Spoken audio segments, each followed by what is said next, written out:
Assalamualaikum warahmatullahi wabarakatuh. Kembali lagi kawan di Legenda Catur Dunia, masih dari video Chess Olympiad 2024 babak keempat. Sekarang kita ke gamenya Magnus Carlsen kawan, yang diturunkan kembali di babak keempat saat Norwegia ini berjumpa dengan tim Slovakia, di mana kemenangan Norwegia ini disumbang oleh Magnus Carlsen di papan 1 dan Johan Sebastian Christiansen di papan 2. Norwegia menang 3-1 atas Slovakia.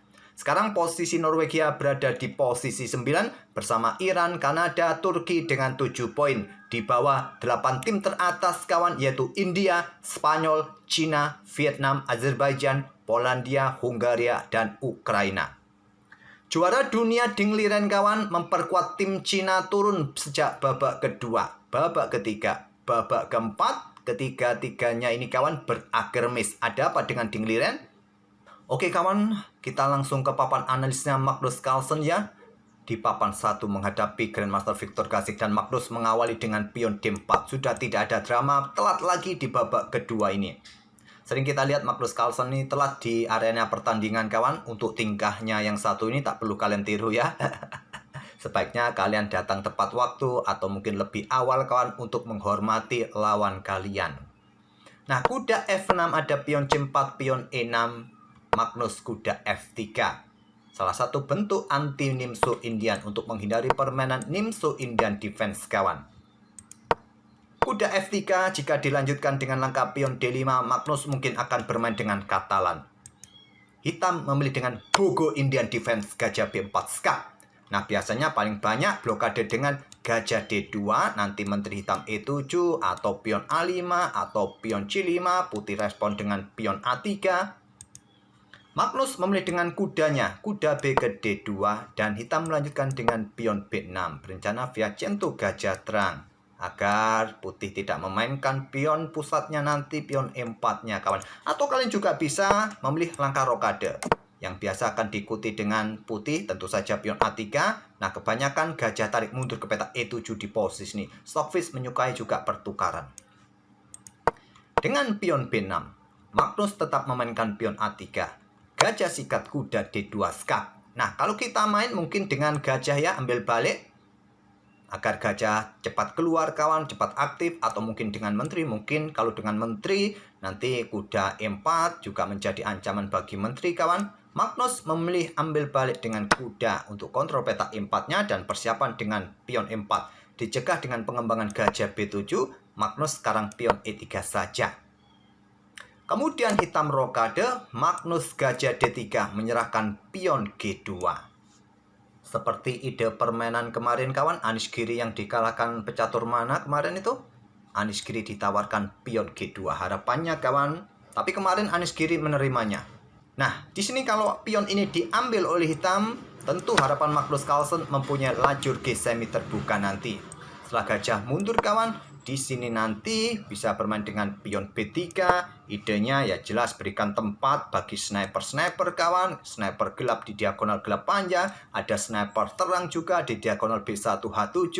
Diikuti menteri keluar, kuda juga keluar. Harapan Magnus Carlsen seperti itu. Dan lawan Carlsen ini adalah Grandmaster 2500. Tentu cukup riskan untuk ambil pion G2 menghadapi seorang juara dunia kawan sekelas Magnus Carlsen, malah memberikan kesempatan menyerang. Ditolak dengan langkah pion D5, Magnus rokade, dan hitam melanjutkan dengan pion D pukul, pion C4 untuk kembali membuka akses serangan di diagonal terang panjang. Mungkin ide berikutnya dengan menteri ke pusat kawan kalau diambil menggunakan kuda. Magnus memilih ambil dengan kuda dan menteri langsung ke pusat. Ancaman skakmat langsung pion F3 oleh Magnus. Nah, setelah benteng D8 di sini kawan, Magnus tarik mundur gajahnya ke E2. Sangat kuat, sangat powerful langkah gajah ini kawan untuk menghindari serangan X-ray dari hitam di lajur D ini. Karena hitam persiapan dengan pion C5-nya. Jadi agar tidak kena terserangan X-ray, gajah langsung tarik mundur kawan. Nah, seumpama di sini hitam langsung dorong pion C5-nya di sini, putih terima saja. Pion D pukul pion C5. Kalau menteri yang ambil balik, benteng kalian jatuh, kalian akan kalah kawan. Kalau kalian menukarkan segalanya di peta D1 di sini kawan, nanti kita akan dapati permainan seperti ini. Putih akan dorong pionnya, perkuat rantai pionnya di area terang ini kawan. Dan hitam mempunyai pion terpisah lemah. Nanti gajah akan menyerang ke petak E3, diikuti benteng keluar. Putih dalam posisi menang. Jika saat ini pion langsung didorong, hitam hanya kembangkan kuda ke C6 saja. Magnus Carlsen melanjutkan menterinya ke C2. Persiapan menyerang di lajur C atau juga berikan tempat bagi benteng kawan. Pion B3 siap dimainkan, gajah B2 mengikutinya nanti atau langsung pion B4.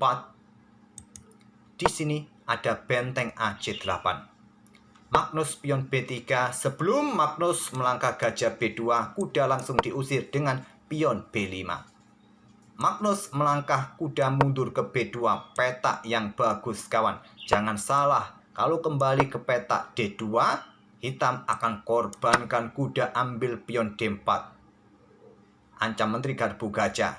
Ambil balik, pion ambil oleh menteri. Nah, posisi benteng ini kawan terancam. Setelah raja bergeser, mungkin kalian bisa menjebak menteri di sini kawan. Coba lihat. Tapi hitam punya ide, korban benteng. Sikat kuda di petak D2 di sini. Ambil oleh menteri, menteri bisa lari. Kualitas mungkin sama ya. Bedanya putih bermain dengan sepasang gajah. Mungkin putih tertarik sikat kuda F6 ambil balik. Tapi coba hitung jumlah pion hitam. Hitam unggul 3 pion kawan. Kembali lagi ke permainan aslinya. Jadi sangat presisi langkah Magnus Carlsen dengan kuda mundur ke B2. Dan hitam dorong pion E5-nya untuk dobrak petak pusat. Di sini hitam juga punya opsi dengan kuda lompat ke petak A5 kawan. Dengan pion E5 saja. Nah, Magnus melangkah kuda kembali untuk lebih aktif menuju pusat. Kuda D3, sepertinya Magnus membuat pengorbanan pion di sini kawan. Tapi hitam tidak berani ambil, dia dorong maju ke E4. Kalau diambil kawan, maka putih akan dorong pion E4-nya, tidak melanjutkan pertukaran. Mungkin menteri hitam ini akan bergeser ke lajur H, putih akan mengikutinya menantang pertukaran menteri kawan. Mungkin ditolak dengan pion A6 untuk perkuat rantai pionnya di sisi menteri. Posisi putih akan bagus kawan dengan permainan seperti ini. Walaupun terlihat mengorbankan satu pion, bangunannya akan semakin solid. Oke, kembali lagi ke permainan aslinya kawan. Langkah terkuatnya dengan pion A6 atau dengan pion H6, tapi memilih dorong pion E4. Harapannya akan memberikan tempat bagi kuda hitam jika tantangan ini diterima. Tidak memberikan kesempatan kuda putih bergerak ke C5 lagi. Magnus menolaknya, langsung lompat ke petak C5, ancam gajah. Dan hitam di sini membuat langkah pengorbanan kuda untuk mendapatkan 2 pion kawan. Kuda ambil pion D4 sekaligus buka akses menteri berkoneksi dengan gajah kawan. Nah, pion ambil kuda, menteri ambil balik pion skak. Sepertinya mendapatkan benteng. Tapi sekarang lain lagi ceritanya kawan. Tidak bisa mendapatkan benteng. Raja H1, pion E pukul pion F3, pion G ambil balik, pion F3. Ya, kalau dengan gajah, gajah meluncur tentu saja gajah hitam kawan. Pion G pukul pion F3. Nah, gajah tarik mundur ke petak A8. Karena kalau menteri ambil benteng sekarang tidak bisa lagi kawan. Beda lagi ceritanya. Setelah gajah B2, coba lihat. Tidak ada target lagi benteng di petak D2. Kuda sudah lompat dan bisa menjaga petak B3. Siap mengikuti nanti benteng menjebak menteri. Beda cerita. Nah, tadi gajah A8. Langkah kesalahan dari hitam. Apa langkah terbaiknya? Sikat pion F3 skak. Kalau benteng yang ambil gajah ini, baru menteri bisa mendapatkan benteng A1. Atau jika dengan gajah, sama. Sekarang bisa ambil benteng A1. Nah, kalau ada gajah di sini, benteng sudah tidak terkoneksi dengan gajah kawan. Kalian sikat, ya wassalam ya. Itulah langkah terbaiknya. Oke, kembali lagi ke permainan aslinya. Ya, mungkin kuda ini lompat ke petak E4 nanti menantang pertukaran kuda. Langkah terbaiknya seperti itu, tapi hitam melewatkannya. Kontrol waktu, ya terbilang mepet sekarang. Tinggal 4 menit, Magnus masih punya banyak waktu kawan.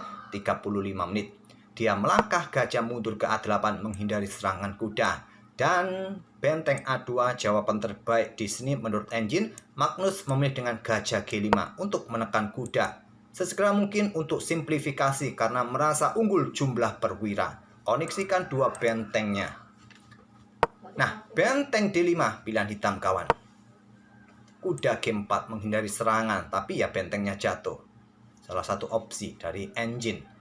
Benteng disikat oleh gajah. Nanti kalian bergerak ke peta F4 di sini kawan, ancaman skakmat. Mungkin kalian bergerak gajah D1 buka akses menteri menjaga pion. Nah, baru benteng ambil gajah di sini. Memilih angkat benteng, Magnus bertukar gajah sikat kuda F6, ambil balik oleh menteri.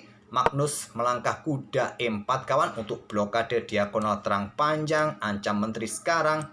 Menteri ke F4 diikuti dengan benteng ancaman skakmat kawan. Magnus langsung coba netralisir kekuatan menteri hitam. Menteri C1 menantang pertukaran, ditolak menteri H4 dan tetap idenya bisa bergerak nanti dengan benteng di lajur H. Benteng G1 kawan. Selain untuk bertahan di baris kedua, Magnus juga mempersiapkan serangan kawan di lajur G di diagonal gelap panjang. Benteng E5 ada ide sikat kuda dan gajah bisa bermain di diagonal terang panjang. Magnus menteri C3, tentu kalau benteng bergerak ancaman skakmat satu langkah. Di sini hitam geser benteng satunya, dobling di lajur E, benteng C, E8. Bagaimana jika bermain dengan pion F6 kawan? Perkuat posisi benteng sementara, blokade diagonal gelap panjang bisa jadi pilihan. Tapi putih juga akan meresponnya dengan cepat, benteng diangkat naik. Menteri mundur mungkin. Nah, benteng akan dobling di lajur G. Apakah dengan langkah pion G5 kawan, atau raja bergeser mungkin, atau gajah sikat kuda terlebih dahulu. Oke, kembali lagi ke permainan aslinya. Jadi di sini tadi dengan benteng C E8. Dan Magnus ambil pion B5, serang benteng kawan. Nah, kalau benteng meninggalkan lajur E, tentu saja benteng di pusat jatuh. Dan benteng tidak mempunyai banyak ruang kawan. Di sini yang bagus, dia naik ke peta E7. Setelah benteng AD1 ini, persiapan menusuk di baris belakang. Merasa posisinya sulit kawan, hitam menyerah di langkah ke-28. Magnus memetik kemenangan keduanya di Olimpiade 2024 ini. Nah, apabila permainan tetap dilanjutkan, kalau kalian tidak ingin kehilangan gajah, mungkin kalian bergerak gajah ke peta B7. Tetap ya, benteng meluncur, skak. Kalian tidak ada pilihan lain, harus diblokade dengan benteng di sini kawan. Sikat, ambil balik ya, terpaksa. Nah, skakmat. Kalau tidak mau kena skakmat, mungkin untuk mengantisipasi skak di belakang, benteng diangkat naik ke sini, memberikan jalan bagi menteri mengawal peta D8 kawan. Putih akan respon dengan langkah kuda G5 untuk blokade diagonal ini. Nah, ancam benteng juga.